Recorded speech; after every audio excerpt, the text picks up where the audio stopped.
Kedves családom, barátaim, szeretnélek benneteket meginvitálni vasárnap, itteni idő szerint Majapurban 9-től 13 óráig tartandó pinda ajánlásra, ami édesapám idősebb nővérének, Veca néninek a pinda szertartása lesz. Ezt a Ganges templomban fogjuk megtartani, az ISKCON Ganges templomban. Nanda Pram Prabhu fogja vezetni a pindát, és a menete az lesz, hogy bemutatunk egy áratit, meghívjuk a hozzátartozónkat, Veca nénit, és megkínáljuk őt finom különféle csemegékkel, és dicsőítjük őt, úgyhogy mindenkitől szeretnék kérni egy kis kedves sorokat, amit ebben a család tagok megemlékeznek Veca néniről, amivel örömet okoztott nekik az életben, amiért dicsőítették, és akkor, amikor ezt felolvassuk neki, addig ő elfogyasztja ezt a finom csemegéket, amiket majd fogok neki vinni, mindenféle süteményeket, meg ételeket fogunk neki ajánlani, meghívjuk, és ő azt elfogadja, elvileg a lelke elszáll, ezt a szeretet formájában elfogadja ezt a felajánlást, és ezáltal neki ez nagyon jó érzés, hogy így gondolunk rá, és ilyenkor, hát ha valaki szerint ezt nem is fogadja el, annak, aki adja, annak egy nagyon jó érzés rá így szépen emlékezni, és utána mindannyiunk nevébe én le fogok borulni előtte, és megkérem őt, hogyha bármilyen sértést elkövetett ellene valamelyik családtag, szóban, gondolatban vagy tettben, az bocsássa meg neki, és leborulok előtte, és megkérem, hogy bocsássa meg nekünk. És utána föl szoktunk olvasni még az Bhagavad Gítából a 3. fejezetnek a fordításait, ami egy nagyon szép tanítás, és utána pedig az ételt, amit elfogyasztott, azt bevisszük a Gangesba, és megfürdetjük a Ganges vízzel a napistent, Ganga Dévit, az Úr Sivát és a szeretet és odaadás növényét is, és mindegyik helyen imádkozunk, hogy az ő lelke az magasabb régiókba szálljon, Isten szeretethez közelebb kerüljön, és ezáltal így segítséget kapjon ezektől a félistenektől, istenektől is, istennőktől, hogy megtisztult lélekkel az Úr elé járulhasson, vagy hogy mondjam, katolikus szemmel is. Szóval, hogy ez egy ilyen nagyon szép szertartás, utána pedig megvendégeljük a templom udvaron lévő személyeket, akik majd ott lesznek, és be lesz harangozva, tehát lehet jönni. Egy nagyon finom praszádamot fogunk rendelni a Sulab Kitchen konyháról,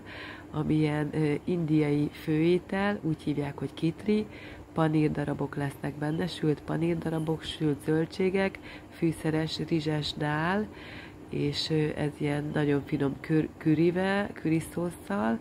és ehhez adni fogunk nekik még joghurtot, és ez lesz ott a menü, lehet, hogy még egy kis uborka salátát is, azt még majd kitaláljuk, és lesz édességosztás is, és ezeket ott fogjuk kiosztani az udvaron, és akkor egy ilyen 100 adag ételt osztunk ki. Ezt az ételosztást, ezt a családtagok is megszponzorálhatják, akkor még többet tudunk kiosztani. Ezzel így mindenkit megkérünk, hogy imádkozzon Istenhez, hogy a lelke, ami most felé száll Veca néninek, az bebocsátást nyerjen, vagy szóval ilyen áldásokat küldenek rá azok, akiket megtisztelik ezt a kis rögtönzött lakomát, és akkor ez lesz a szertartás, ezt a Ganges templomnak a YouTube csatornáján én fogom közvetíteni, én szoktam ott közvetíteni, ez a szolgálatom, úgyhogy nagy örömmel vállaltam el ezt is, most én fogom meg a Gopi, fogjuk ugye ezt a szertartást itt a család nevében megcsinálni, így a hindu vallás szertartásai szerint. Ezt nézzétek el nekem, ha valaki itt nem hindu, hogy ezt le szeretném vezényelni az én hitem szerint Veca néninek a lelki üdvéért, mert én nagyon szerettem őt igazából, főleg a rokonokon keresztül, akiket neki a unokái, a Kitty, a Dia, a Ildi, a Kati, mindenki nagyon-nagyon közel van a szívemhez, és ezért így nagyon szeretnék neki segíteni azzal a tudással, amit de én itt szertettem a Krisna tudatban, és remélem, hogy ez áldásos is lesz neki. Úgyhogy ezt szívesen megnézitek, ezen a YouTube csatornán majd a szertartáson ti is részt vehettek online, vagy később megnézhetitek, ezeket a linkeket majd előtte elküldöm, és akkor rá tudtok kattintani, vagy a Facebookon keresztül, vagy a WhatsAppon keresztül,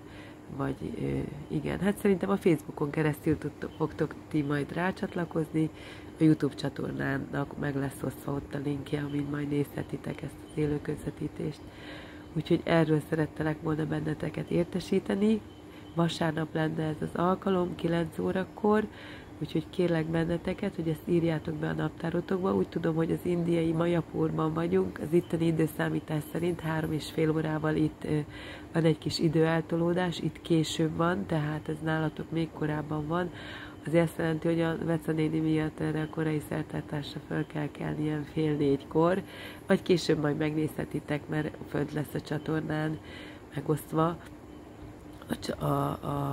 az élő közvetítésben. Úgyhogy remélem, hogy mindenki jól van. Ezzel a rögtönzött kis üzenettel szeretnék mindenkinek boldog új évet kívánni, így személyesen is, ne nevessetek ki, ez, hogy így utólag is eszembe jut. Én senkit se felejtettem el innen messziről, Indiából, minden nap merülök, értetek, amikor megyek a Gangeshoz, személy szerint egyesével, úgyhogy nagyon minden nap ezáltal eszembe jutok, amikor a Gangesben megmerülök, és nem csak egyszer merülök mindenkiért, hanem képzeljétek el, milyen odaadó vagyok 3-szor. Ez így igaz, ahogy itt állok előttetek, úgyhogy mindenkit a mennyekbe akarok juttatni, a mennyeken túl a lelki világba, ez az én filozófiám, úgyhogy remélem, hogy ti is szerető szívvel gondoltok rám, és online térben mindenképpen találkozunk vasárnap hajnali 3 óra körül. Várlak benneteket sok szeretettel, Ganga Puja Majapur, ezt majd átküldöm nektek a linket, és ezt most továbbítani fogom ugye a csatornákon, úgyhogy most csinálok ilyen felvételt először. Köszönöm, hogy meghallgattátok, sok puszi mindenkinek, szeretlek benneteket, és legyünk együtt így az online térben. És július 26-ára szeretnék hazaérni, úgyhogy 24-ére tervezem a jegyemet megvenni. Találtam egy 100 000 forintos jegyet, de csak 7 kiló csomaggal lehet menni, úgyhogy mindenkinek én leszek az ajándék. Sok puszi nektek, Kóranga!